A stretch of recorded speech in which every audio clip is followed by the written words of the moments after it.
Coming up, the skipper of a... Threats and counter-threats over fishing rights. Tensions rise between the UK and France. The Lunchtime News with Lucrezia Millarini. Good afternoon. The row between the UK and France over post-Brexit fishing rights has escalated once again. The French ambassador has been summoned to the Foreign Office, and it's emerged that the skipper of a British trawler seized by French authorities yesterday has now been charged with fishing without a licence. Well, that's despite the owners of the vessel saying they had the right to be there. And as the war of words continues, the Environment Minister added a few more of his own. George Eustace described threats from France as unacceptable and said two can play that game. Here's our political correspondent Libby Wiener with the latest. Next this lunchtime, US President Joe Biden met with the Pope this morning at the Vatican. The President is a devout Catholic, and this is the pair's first meeting since he took office. Well, the trip comes as Mr Biden begins his tour of Europe ahead of the COP26 Summit in Glasgow. He'll join other world leaders in Rome later as they gather for a G20 meeting. My US correspondent Emma Murphy is travelling with President Biden and joins us now from Rome. So, Emma, the Pope and the President, what did they talk about? That's one big meeting done. What is next for Joe Biden?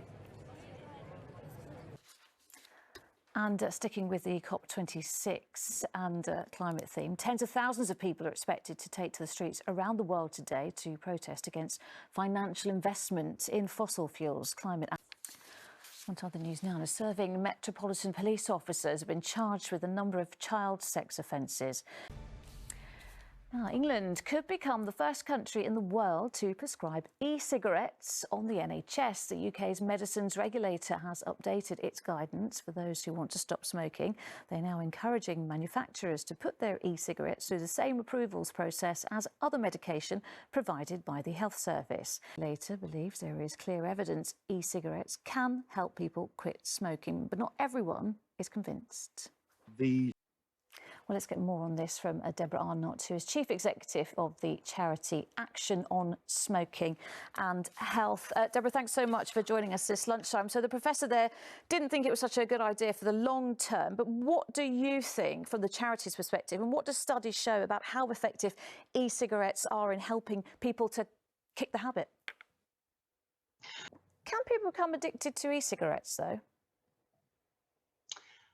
Issue as well, Deborah, that we see our NHS under increasing pressure, don't we, especially coming out of the pandemic.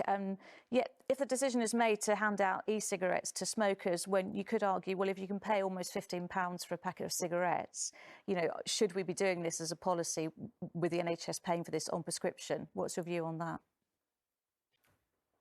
Still to come. But first, weather warnings remain in place for large parts of Scotland and northern England. The rail route between the two countries has been cut off by flooding, and rain is continuing to fall. Our North of England reporter Hannah Miller is in Annan and sent this report a short time ago. Yep. The government has announced the cost of repeat prescriptions for hormone replacement therapy for those going through the menopause will be significantly reduced. Now let's return to the upcoming COP26 Summit in Glasgow. With just days to go, authors, celebrities and business leaders have come together to release their letters to Earth. Dear Earth. And Ben, this project has been going since 2019, hasn't it? And you've got lots of contributors, as we mentioned there, lots of famous faces as well. And they're going to be seen, aren't they, by delegates at COP26. You know, how confident are you that a campaign like this will actually make a difference in terms of our climate and the crisis we're facing? Well, I want to ask you one quick question, very quick answer, please. Can people still get involved now? Thank you. And finally, you might think buried treasure is just the stuff of fantasy, but that's exactly what's been found by those digging up the route of the HS2 rail network. Archaeologists have described the discovery of complete Roman statues and artefacts, which date back more than 1,000 years, as a once-in-a-lifetime occurrence. Carrie Davies has more. Ah, treasure indeed. And that is it this lunchtime. I'll be back with the evening news at 6:30. The news where you are follows the national weather, but from everyone on the lunchtime team. Bye-bye.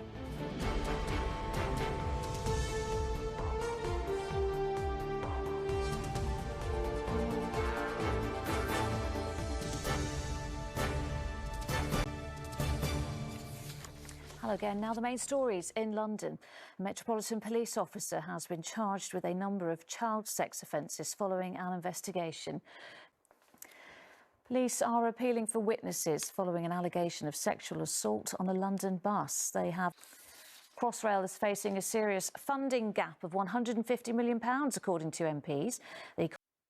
A group of Insulate Britain protesters caused major disruption by walking into oncoming traffic on the M25 this morning.